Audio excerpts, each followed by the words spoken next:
All right, let's move on, guys, to the Redskins and the name change controversies back in all the the hot button issues today. yeah, we're hitting the social topics today.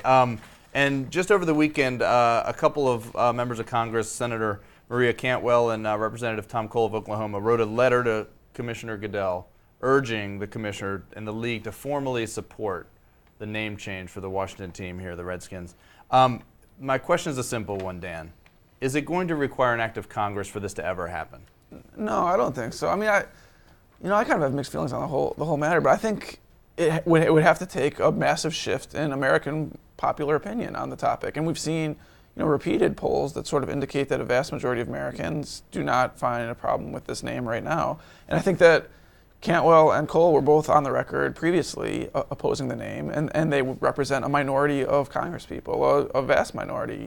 If there's 300 or 400 congresspeople who are against the name, then I would assume that also a majority of Americans were against it. But neither of those things have happened yet, and I just think that until all of this media attention really translates into people changing their minds, I don't think it's going to happen. LeVar?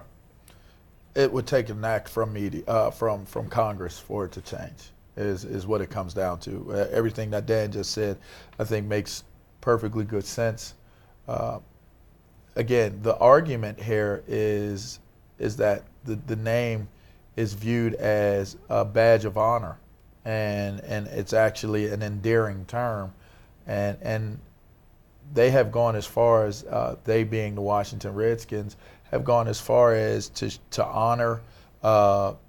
honor people from the Indian nation, Native American nations at games. They're establishing a track record of basically saying it's your word against our word. Redskins means this to what the people we know and where this came from. It may mean this to you, and it comes down to who can prove who's right versus who's wrong. And they have not been able to convince Congress. They have not been able to convince the law that this is incorrect. So I think it's an uphill battle. I think it's a very, very tall uphill battle for those who want to have the name changed.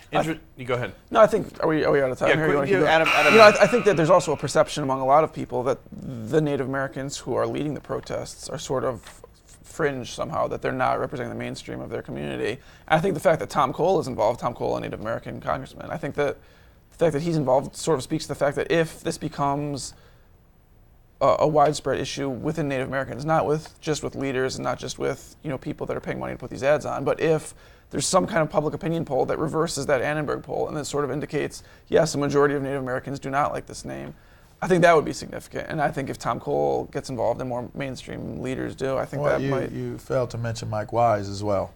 Tom Cole, Mike Wise. Our colleague. Well, and it's interesting, too, that a couple local politicians here in the Redskins fan area in Maryland, Chris Van Hollen and Steny Hoyer, are both in support of the name change, but making it a voluntary thing, like the Bullets changed to the Wizards, and they're against Congress taking action. And some Loudoun County politicians have obviously come out on the other side, backing the Redskins. People in PG County have gone on the other side, saying they might need to change. But I think it's public opinion that matters more than politicians. Well, the public opinion will sway the politicians to take action. I agree with that.